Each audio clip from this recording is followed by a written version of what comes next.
বন্ধুরা, আমার এই শসা গাছের বয়স 28 দিন।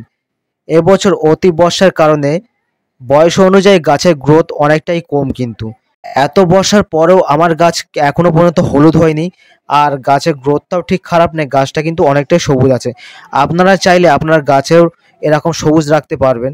আর একটা কথা বন্ধুরা, এই অতি বর্ষার ফলে গাছে কিন্তু পাতায় দাগ বা ডাউনো মিল্ডিউ বা গাছ হলুদ হয়ে যেতে পারে। তার জন্য আপনারা কি করবেন, ম্যানকোজেব 64% নিয়ে নেবেন, আর মেটালাক্সিল নিয়ে নেবেন 8%। আর এর ডোজ প্রতি 2.5 গ্রাম করে ব্যবহার করবেন।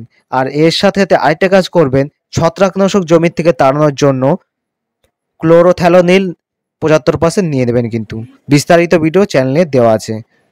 আরেকটা কথা বন্ধুরা, এই অতি বৃষ্টির ফলে একটা কিন্তু সুবিধা আছে, গাছে কিন্তু কোনো পোকামাকড় লাগবে না। ইনফ্যাক্ট পোকামাকড়ের ওষুধ দেওয়া লাগবে না আর।